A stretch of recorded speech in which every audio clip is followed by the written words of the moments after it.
चार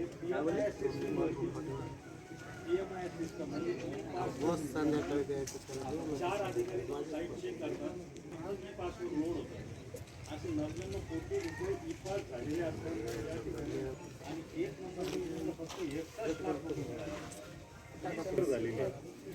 उद्या आम्ही हप्ते फेडू शकत नाही. त्यानंतर आम्ही आमचा जो प्रत्येक माणसं जो 30, 40, 50 लोकांचा स्टाफ आहे.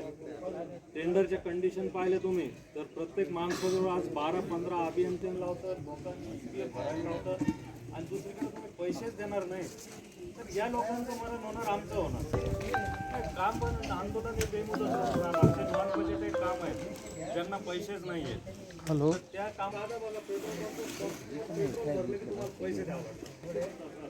तर आम्हाला पर्याय काय? आम्ही कामच नाही करू शकत ना. आम्ही बंद ठेवण्यापेक्षा आमच्या आपोआप काम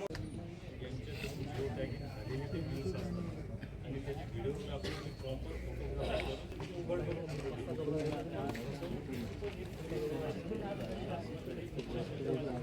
मराठवाड्याची प्रतिमा खलास करणाऱ्या मंत्र्याचा, मराठवाड्याला हिणवणाऱ्या कॉन्ट्रॅक्टरची सगळे वाभाडे काढणाऱ्या लोकांचा, बिल घेऊन काम करून प्रशासन बिल द्या, कंत्राटदार संघटनेचा हम सब एक है, हम सब एक है.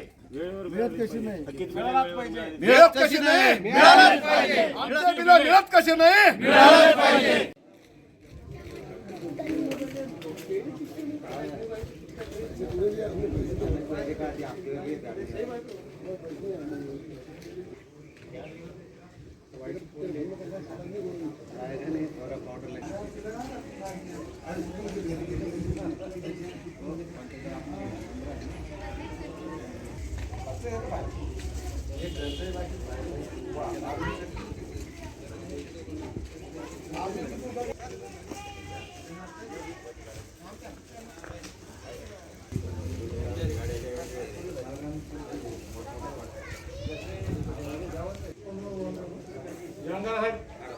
दादा मला सांगा, तुम्ही ड्रायव्हर आहात, कर्मचारी आहात, ड्रायव्हर काय परिस्थिती तुमची?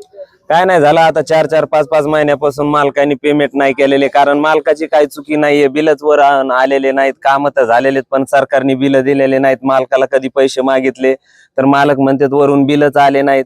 आता झालं 4-4 महिन्यापासून पैसे पण पेमेंट पण नाही आलं.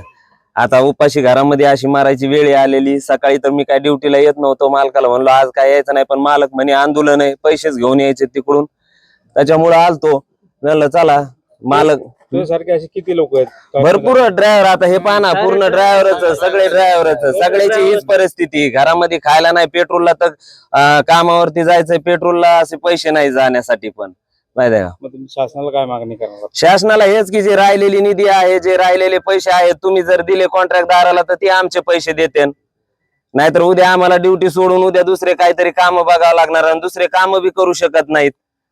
मग ट्रॅक्टर हे तेच भरणं. काय नाव तुमचं? माझं किरण गायकवाड नाव आहे. मार्च महिन्याच्या धोरणावरती काय आमच्या सर्व जालना जिल्ह्याचे दोन्ही डिव्हिजनचे 400 कोटीची बिल थकबाकी असल्या कारणाने आम्ही हे आंदोलन इथे आज सगळ्या जालना कॉन्ट्रॅक्टर असोसिएशनच्या वतीने इथं उभारलेलं आहे. आम्हाला 400 कोटीची थकबाकी असताना फक्त आम्हाला आज जालन्याला 9 कोटी रुपये एका हेडला दिल्या जातात. म्हणजे कुठल्या पद्धतीचे आणि कुठल्या टक्क्यांनी पैसे दिलेत तुम्ही जालना जिल्ह्याला असो मराठवाड्यात असो, हे सरकारला कळलं पाहिजे.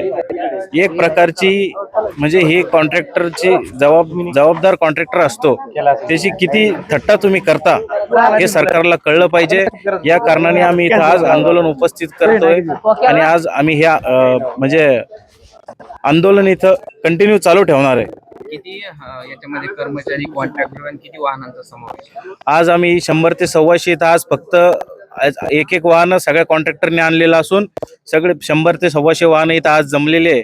तरी इथं आम्हाला इथं दिलासा नाही मिळाला तर आम्ही हे सगळे वाहन 2000 वाहनं घेऊन आमची मुंबईला जाण्याची पुढील तयारी आहे आणि त्या कारणाने सगळे रस्ते जाम होतील याची शासनाने खबरदारी घ्यावी. कालच राज्याचे उपमुख्यमंत्री काय आंदोलन?